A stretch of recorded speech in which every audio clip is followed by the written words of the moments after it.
केंद्रीय मंत्री रामविलास पासवान अब इस दुनिया में नहीं रहे। उनके बेटे और लोक जनशक्ति पार्टी अध्यक्ष चिराग पासवान ने गुरुवार की शाम को उनके निधन के बारे में ट्वीट कर जानकारी दी।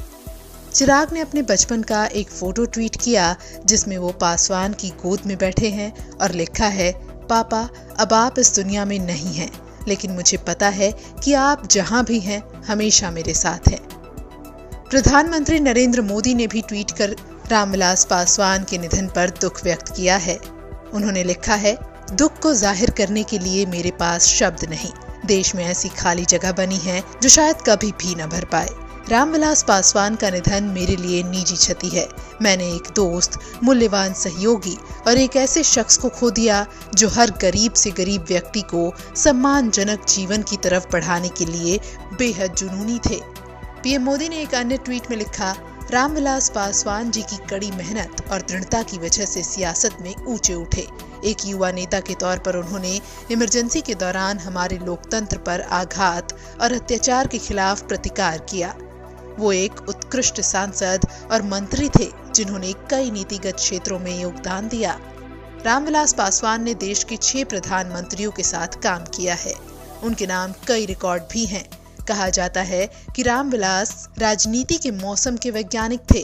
सियासी मौसम का रुख वो पहले ही भांप लेते थे।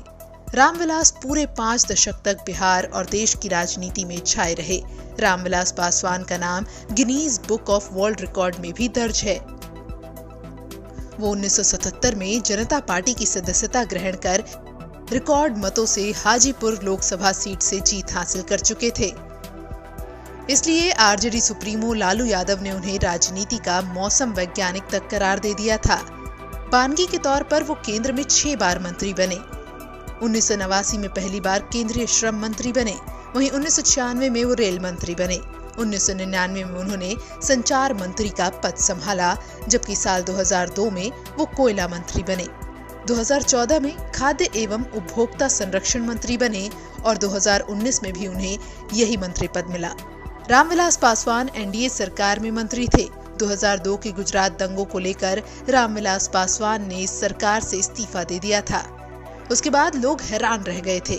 12 साल बाद 2014 में नरेंद्र मोदी की सरकार में वो फिर केंद्रीय मंत्री बने। रामविलास पासवान लंबे समय से बीमार चल रहे थे।